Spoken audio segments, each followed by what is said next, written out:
বন্ধু বান্ধৱীসকল পিএম কিষাণৰ 23 নং ইনষ্টলমেণ্ট লাভ কৰিবলৈ আপুনি কি কৰিব লাগিব আজিও যদি 22 বা 23 নং ইনষ্টলমেণ্ট লাভ কৰিব বিচাৰে কেইবাটাও যদি আপোনাৰ পিএম কিষাণৰ টকা সোমোৱা নাই আজিয়েই এই কাম কৰি লওক কেনেকৈ কৰিব কি কৰিব লাগিব সবিশেষ এই ভিডিঅ'টোত জনাম মই অংকুৰ আপুনি চাই আছে আমাৰ ফেচবুক পেজ যদি আমাৰ ইউটিউবত চাই আছে ইউটিউব চেনেলটো সাবস্ক্ৰাইব কৰিব যদি ফেচবুকত চাই আছে ফেচবুক পেজটো ফলো কৰিবলৈ নাপাহৰিব বহুতো হিতাধিকাৰীয়ে পিএম কিষাণৰ বৰ্তমান সময়ত টকা তেওঁলোকে পোৱা নাই তেওঁলোকে সঠিককৈ নাজানে কি কাম কৰিব লাগিব ক'ত যাব লাগিব কেনেকৈ কৰিলে গুটেই টকাখিনি তেওঁৰ একাউণ্টত সোমাব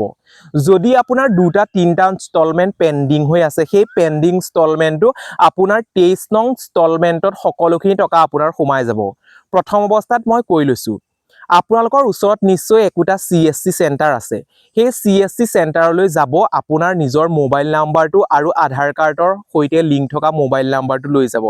লৈ গৈ পেলাই CSC চেণ্টাৰত চেক কৰিবলৈ ক'ব কি হৈ আছে তেওঁলোকে চেক কৰি দিব আপোনাৰ মাটিৰ কাগজেই লাগে নে KYC লাগে নাই বিভিন্ন বেলেকৰ কিবা ডকুমেন্টছই লাগে সেই সম্পৰ্কে চেক কৰি দিব তেওঁলোকে চেক কৰাৰ পাছত আপুনি তাত আপলোড কৰিব লাগিব হয়তো তেওঁলোকে আপলোড কৰি দিব যদি তেওঁলোকে আপলোড কৰিব নোৱাৰে তেতিয়া হলে আপুনি এটা কাম কৰিব নিজৰ ডিস্ট্ৰিক্টৰ যিটো জিলাৰ কৃষি অফিচ আছে সেই কৃষি অফিচলৈ যাব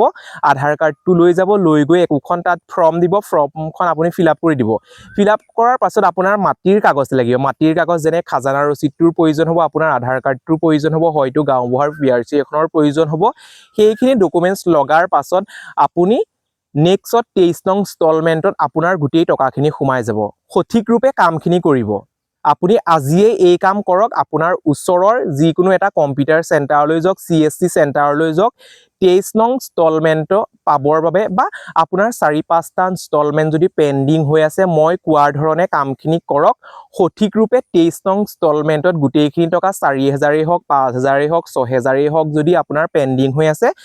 23 নম্বৰত সোমাই যাব নিশ্চয় আপুনি বুজিব পাৰিছে মই এনে ধৰণে বহুত টকে কলো বা মই নিজেও কৰিলো নিজেও সফলভাৱে ৰূপায়ণ হল বা নিজৰ টকাখিনি সোমালে সেইবাবে আপোনালোকক এডভাইস দিবৰ বাবে আহিছো বন্ধু বান্ধৱীসকল নিশ্চয় জানিলে পিএম কিষাণৰ এই কামখিনি যদি আপুনি নিয়মীয়াকৈ কৰে আপুনি KYC আপডেটটো যদি কৰে বা CSC চেণ্টাৰত যদি সেই আধাৰ কাৰ্ডটো লৈ পেলাই কি হৈ আছে সুধে আপুনি ফিংগাৰটো দি পেলাই মোবাইলত যিটো OTP আহে OTP দিয়াৰ পিছত কেপচাৰ দিয়াৰ পিছত সঠিক ৰূপটো ওলাই যাব বা সঠিককৈ আহিব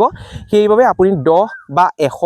150 টকা খৰচ কৰি আপুনি সেই কামখিনি কৰক নিশ্চয় আপোনাৰ 23 নম্বৰত গুটেইখিনি একাউণ্টত টকাটো সোমাই পৰিব